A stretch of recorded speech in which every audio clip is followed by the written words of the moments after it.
তুমি তোমার কল্পনার রাজ্যকে সাজাও, তোমাকে হারাতে পারে এমন কোন শক্তি আল্লাহর জমিনে নাই। তোমার কি শক্তি, কি সম্ভাবনা তুমি জানোই না মিয়া। তুমি এদিকে তাকাও কেন? তোমার রাস্তা তো ওই দূরে। তুমি কোথায় যাবে, আল্লাহ তোমার টেনে কোথায় নিয়ে যাবে তুমি কিছুই জানো না। প্ল্যান বিগ, ড্রিম বিগ, কল্পনার শক্তিকে বড় করো।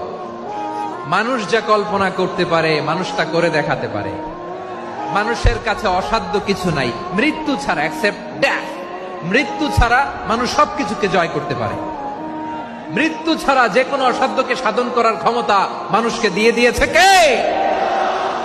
হারার জন্য তোমার জন্মই হয় নাই, তোমার জন্ম হয়েছে জিতার জন্য, বিজয়ের জন্য তোমার জন্ম।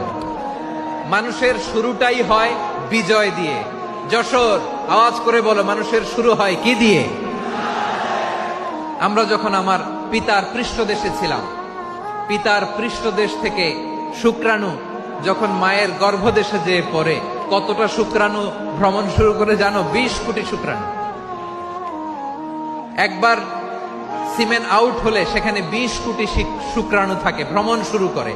ওই 20 কোটি শুক্রাণুর মধ্যে থেকে তুমি আমি আজকে এক বিকশিত শুক্রাণু মানব রূপে পৃথিবীতে এসেছি। সুবহানাল্লাহ। ওই 20 কোটি শুক্রাণুর প্রতিযোগিতায় সবাই রে পেছনে ফেলে সেদিন আমি সফল হয়েছিলাম, সেদিন আমি বিজয়ী হয়েছিলাম। সেদিন আমি এত ছোট ছিলাম, মাইক্রোস্কোপ দিয়েও আমার অস্তিত্ব টের পাওয়া যায় না। আমি এত তুচ্ছ ছিলাম, নগণ্য ছিলাম। আমার কান ছিল না, আমার চোখ ছিল না, আমার হাত ছিল না, আমার জন্য রিকমেন্ডেশন করার মতো মামু ছিল না, খালা ছিল না, কেউ ছিল না। তারপরেও ওই প্রতিযোগিতায়, ওই কম্পিটিশনে যখন আমারে কেউ হারাতে পারে নাই, আল্লাহর জমিনেও আমারে কেউ হারাতে পারে না।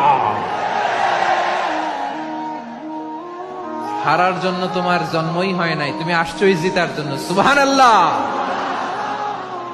বিশ্বনবী বলেন, আন্নাসু মাআদিন কামাআদিনি যাহাবি ওয়াল ফিদ্দা খিয়ারুহুম ফিল জাহিলিয়াতি খিয়ারুহুম ফিল ইসলাম। Peoples are like mines of gold and silver.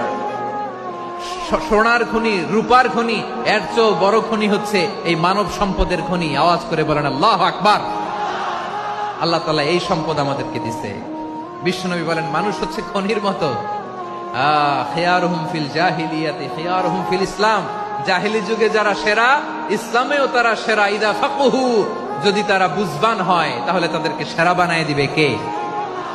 তাহলে মানুষের চেয়ে সেরা কেউ হতে পারে? মানুষের চেয়ে অনন্য কেউ হতে পারে? মানুষকে কেউ হারাতে পারে? আওয়াজ করে বলো, তোমাকে কেউ হারাতে পারবে?